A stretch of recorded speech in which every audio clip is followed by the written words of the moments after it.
इस मूवी की शुरुआत होते ही हम एक कार को देखते हैं जिसमें दो पुलिस ऑफिसर किसी क्रूग नाम के कैदी को कहीं ले जा रहे थे। जहां कुछ दूर चलने के बाद वो लोग रेलवे क्रॉसिंग पर रुकते हैं और ट्रेन क्रॉस होने का इंतजार करते हैं, लेकिन तभी उनकी कार को कोई और कार आकर जोरदार टक्कर देती है, जिससे वो दोनों ऑफिसर काफी बुरी तरह से घायल हो जाते हैं। तभी टकराने वाली कार से एक लड़का और एक लड़की बाहर आते हैं, जिसमें लड़के का नाम था फ्रैंक और लड़की थी सैडी। ये दोनों उसी कैदी क्रूग के साथी थे जो उसे बचाने वहां आए थे, जहां वो तीनों मिलकर उन ऑफिसर्स को काफी बेरहमी से मार देते हैं। अब सीन चेंज होकर हम मैरी नाम के एक लड़की को देखते हैं जो एक अच्छी स्विमर थी और उसने अपने स्विमिंग करियर में अच्छी कामयाबी हासिल की थी, जिसकी वजह से उसकी मॉम एमा और उसके डैड जॉन काफी खुश थे।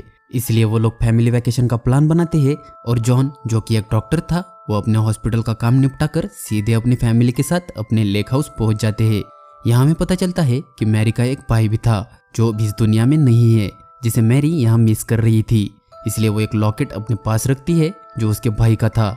इसके बाद वो अपने मॉम डैड से उसके फ्रेंड के स्टोर पर जाने की परमिशन लेती है, जिस पर एमा उसे मना कर देती है, लेकिन जॉन उसे परमिशन देकर उसे अपनी कार भी देता है, जिससे मैरी खुश होकर अपने दोस्त से मिलने निकल पड़ती है। और कुछ ही देर बाद वो उस स्टोर पर पहुंच जाती है, जहां उसकी दोस्त पेज उसे मिलकर काफी खुश होती है और वो दोनों मिलकर बातें करने लगते हैं।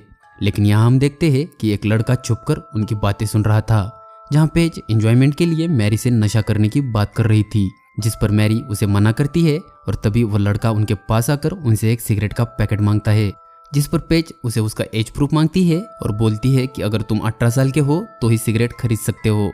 तब वो लड़का उन्हें अपना नाम जस्टिन बताकर कहता है कि अगर तुम मुझे सिगरेट दोगी तो उसके बदले मैं तुम्हें वो दे सकता हूँ जिससे तुम काफी तगड़ा नशा कर सकती हो। ये सुनकर पेज मान जाती है और वो तीनों मिलकर जस्टिन के साथ उसके मोटेल चले जाते हैं, जहाँ जस्टिन और पेज मोटेल के रूम में जाते हैं और मैरी उनका कार में ही इंतजार करने लगती है। जहाँ काफी समय गुजर जाता है लेकिन पेज अभी तक लौटी नहीं थी, इसलिए मैरी उसे देखने अंदर जाती है और देखती है कि पेज और जस्टिन वहाँ स्मोक कर रहे थे। तब मैरी को वहाँ देखकर पेज उसे भी स्मोक करने के लिए इन्वाइट करती है, लेकिन मैरी उसे साफ मना कर देती है। लेकिन उसके बार बार फोर्स करने पर मैरी भी उनका साथ देने लगती है। अब वो तीनों मिलकर मजे कर रहे थे, तभी मैरी जस्टिन से उसके फैमिली के बारे में पूछती है। तब वो बोलता है कि वो उसके डैड और अंकल के साथ रहता है, लेकिन वो कभी किसी एक शहर में नहीं रहते और हमेशा अपना ठिकाना बदलते रहते हैं, जिस पर वो दोनों उसके काफी क्लोज होते हैं और वहाँ वो सब मजे करने लगते हैं। उसी दौरान उस रूम में 3 लोग आ जाते हैं और ये वही लोग थे जिन्होंने मूवी की शुरुआत में उन ऑफिसर्स को मार दिया था। और यहाँ हमें पता चलता है कि क्रूग ही जस्टिन का पिता है और फ्रैंक उसका अंकल। अब क्रूग मैरी और पेगी को वहां देखकर काफी गुस्सा होता है और जस्टिन को मारकर बोलता है कि उसे पुलिस ढूंढ रही है, इसके बावजूद वो इन लड़कियों को यहाँ क्यों लाया। ये सुनकर मैरी और पेज हालत का अंदाजा लगा ही रहे थे कि तभी फ्रैंक और सैडी उन दोनों को पकड़ लेते हैं। तब मैरी घबराकर उनसे बोलती है कि वो उनके बारे में किसी को नहीं बताएगी, लेकिन क्रूग उनकी बात नहीं मानता। तब पेज वहां से भागकर पुलिस को कॉल करने की कोशिश करती है, लेकिन फ्रैंक उसे पकड़कर उसका फोन तोड़ देता है। इसके बाद वो मैरी का भी फोन तोड़ देता है। तब मैरी घबराकर जस्टिन से मदद मांगती है, लेकिन जस्टिन मजबूर था और वो उनकी कोई मदद नहीं कर पाता। इसके बाद वो क्रिमिनल्स उन दोनों को कहीं ले जाने लगते हैं और इसी दौरान मैरी नोटिस करती है कि वो लोग उसी तरफ जा रहे थे जहां उसका लेक हाउस था। ये देखकर मैरी अपने पास पड़े चीजों का जायजा लेती है और मौका देखकर सैडी के ऊपर सिगरेट लाइटर से हमला कर देती है, जिससे उनमें हाथापाई होती है और उसी चक्कर में उनकी कार क्रैश हो जाती है। अब वो सभी कार से उतर जाते हैं, जहां वो क्रिमिनल्स उन्हें टॉर्चर करने लगते हैं। लेकिन तभी पेज किसी तरह वहां से भागने लगती है, लेकिन फ्रैंक और सैडी उसके पीछे पड़ जाते हैं। तब पेज किसी तरह भागकर एक फैक्ट्री के पास आती है और मदद के लिए चिल्लाने लगती है, लेकिन उसकी आवाज कोई सुन नहीं पाता। तभी फ्रैंक और सैडी उसे पकड़कर वापस ले आते हैं, जहां क्रूग काफी गुस्सा होता है और पेज के पेट में चाकू घुसाकर उसे मार देता है।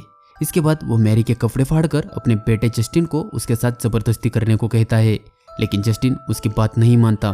तब वो खुद सैडी की मदद से मैरी के साथ जबरदस्ती कर देता है, जिसके बाद मैरी एक पत्थर से क्रूग को मारकर वहां से भागने की कोशिश करती है। तब वो तीनों उसका पीछा करने लगते हैं, लेकिन मैरी वहां के लेक में कूदकर तैरने लगती है।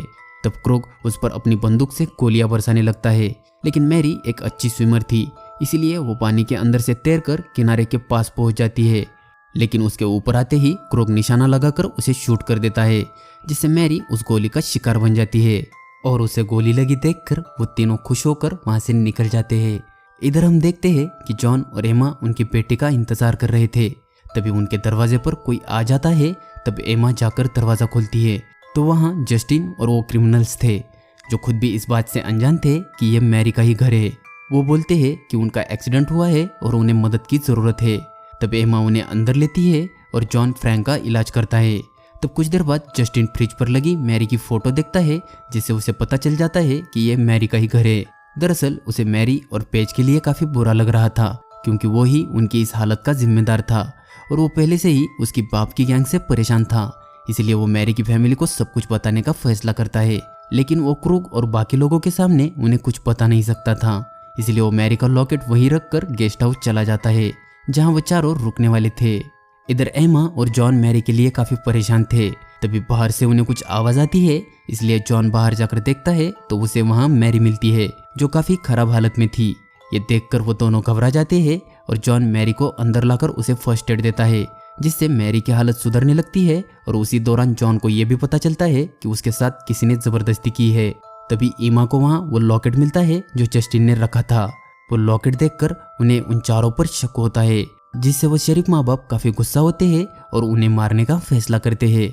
तब जॉन हथियार ढूंढने स्टोर रूम में जाता है और एमा किचन में आकर एक चाकू लेती है।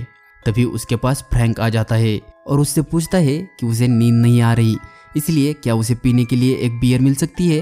तब कहीं वो फ्रिज पर लगी मैरी की फोटो ना देख ले, इसलिए एमा उसे सेड्यूस करने लगती है और उसे अपने कमरे में उसका इंतजार करने को कहती है। इसलिए फ्रैंक वहां से निकलकर उसके कमरे की तरफ जाने लगता है। तभी उसे वहां मैरी दिखती है, जिसे जिंदा देखकर उसे सारी बात समझ आती है, लेकिन वो कुछ करे इससे पहले ही एमा उसके सर में एक बोतल फोड़कर उसे घायल कर देती है, जिससे उसे और ज्यादा गुस्सा आता है और वो एमा को मारने आगे बढ़ता है। तभी जॉन वहां आकर उसका एक हाथ काट देता है और उसके सिर में एक हथौड़े से वार करके उसे मार देता है। जिसके बाद वो दोनों मैरी को उनके बोट में रखकर गेस्ट हाउस में जाते हैं, जहां वो देखते हैं कि जस्टिन एक गन लेकर बैठा था। लेकिन तभी जस्टिन वो गन उन्हें देकर अपनी अच्छाई दिखा देता है। तभी अचानक सैडी जाग जाती है, इसलिए जॉन सीधा उसे शूट कर देता है, जिससे वो घायल हो जाती है। लेकिन फिर भी वो जॉन पर हमला करती है और तब तक क्रूग एक खिड़की से कूदकर भाग जाता है। और इधर सैडी और जॉन में काफी फाइट होती है, लेकिन आखिर में एमा उसे अपने हाथों से शूट करके मार देती है। इधर क्रूग भागकर उनके घर में आ जाता है और अपने भाई की लाश देखकर गुस्से से पागल हो जाता है, लेकिन उसे कुछ भी समझ नहीं आ रहा था कि जॉन और एमा उसे क्यों मारना चाहते हैं। तभी उसकी नज़र मैरी के फोटो पर पड़ती है, जिससे उसे सारी बात समझ आती है। तब तक जॉन भी वहां आ जाता है और क्रूग को वहां ढूंढने लगता है। तभी क्रूग छुपकर उस पर हमला करके उसे मारने लगता है, जिससे जॉन उसके सामने कमजोर पड़ जाता है। तभी जस्टिन वहां आकर क्रूग को गन पॉइंट पर लेता है, लेकिन क्रूग उससे वो गन छीनकर उसे भी मारने की कोशिश करता है। तभी एमा वहां आकर क्रूग के ऊपर टूट पड़ती है और जॉन और एमा मिलकर उसे काफी मारते हैं, जिससे वो पूरी तरह से घायल हो जाता है। तब जॉन अपने मेडिकल नॉलेज से उसे पैरालाइज कर देता है, जिसके बाद वो उसका सर एक माइक्रोवेव में रखकर माइक्रोवेव ऑन कर देता है, जिससे उसका सर फटकर उसकी भी मौत हो जाती है। अब जॉन और एमा अपनी बोट से मैरी और जस्टिन को लेकर वहां से निकल जाते हैं और यहीं पर यह मूवी खत्म हो जाती है।